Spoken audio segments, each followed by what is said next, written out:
I moved to this city about 4 years ago, coming from the Netherlands, where I started a tech company.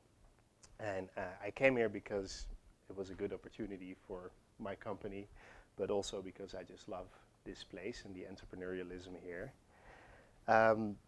I had troubles with my health the year I came here, so I started.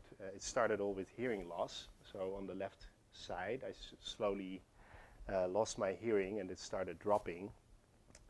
My doctors that I was seeing, they diagnosed me with a few different things until someone at some point said we should make an MRI scan just to make sure.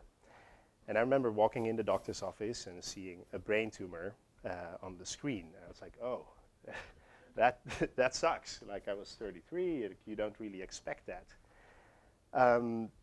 They told me you're gonna lose that ear, and at some point we have to do something about it if the tumor grows too big. So I was like, okay, I got over it. I had a phone call with the doctor in the Netherlands, like 6 a.m., really early here. That was the latest the doctor could do, and he told me the tumor grew, but that they also found another tumor on the other hearing nerve as well. And I was like, what does that mean? And apparently I had a genetic disease called NF2, which is rare, and I developed tumors, benign tumors, in the central nervous system. And I learned you can go deaf, you can go blind and paralyzed over time. So that was like one of the most shocking things I had ever experienced, and I started sort of reevaluating what I was doing. I had a social media company, which is very different, so I had no experience with healthcare before. So I started just learning about it, and I had a friend who was into sequencing, and he had a sequencing company. So we decided to sequence the tumor that had to be removed surgically. And the doctors were divided if I should do the surgery, but I was like, I want the tissue, I want to have an opportunity to sequence it. So we analyzed the tissue, found a potential drug that was off-label, like in use for breast cancer. And you know, at this point I started taking that drug, but that was for me sort of the entry point into the healthcare space. Another thing I learned is that a rare disease is actually very common. So an average of like 1 in 10 people have a rare disease, which is sort of counterintuitive. But it's a long tail problem. There are about 7,000 of them, and all of them are small. So they are really hard for the current industry to solve and to take on. That led me to ultimately start a new company called RDMD. And we work with patients directly, getting all their data in one place and sort of trying to accelerate drug development. So this data is like medical data, all their entire medical record, genetics data, and having also the opportunity to recontact them and sort of build a community around it. And this infrastructure we can potentially replicate like across hopefully all rare diseases that need it. So that's my new venture. So one of the things that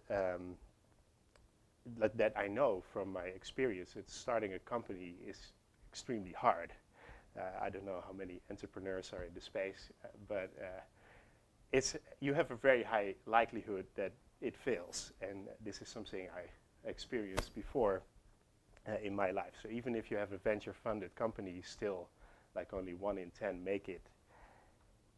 And when you add like such a mission to the company, you could say that it makes it harder in a way, right? Like not only do you need to figure out the revenue model and making sure that the business sort of thrives and succeeds and can grow.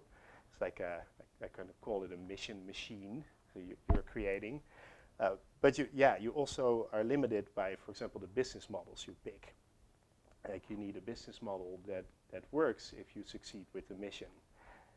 But on the other hand, you could say that if you do something with a mission like that, you can attract great talent. And I think every entrepreneur that's successful sort of attributes that success also to the people that they have been able to attract to kind of work with them. And I saw that as sort of my personal mission. So being here in the Bay Area, I know there is a lot of talent, and I want to inspire that talent to work on a problem like this, and sort of build a good group of people that can work on it together. And I think that's extremely important, not only for our own team, but also in the industry. If you think about rare disease, you can only solve that if you get enough people together to work on this in the right way. So coming from the Netherlands, you know, we have a history of fighting the ocean. I don't know if you know, but like 60% of our country is under the sea level. So, you know, culturally, like, we conquered that problem by working together very effectively. Like, there is not one person that can say, I'm gonna get the ocean out of this country, right? You have to do it together. And I think that sort of culture and background so it helps me to also see this problem like that and know that, you know, it's possible. It's hard, but it's possible if enough people work on this to solve these problems. You know, about my own team, like about a year ago, we incorporated, so the company's just a year old. We raised a 3 million seed round, which is really great. And my co-founder is from 23andMe, so she used to be the head of corporate development there. So just like the network and the passion of everybody involved is just amazing to see that. So I would say, like, you know, if you find something like a business or a mission that's really close to your heart, it just really gives you superpowers. And I encourage everyone to undertake that journey. Thank you.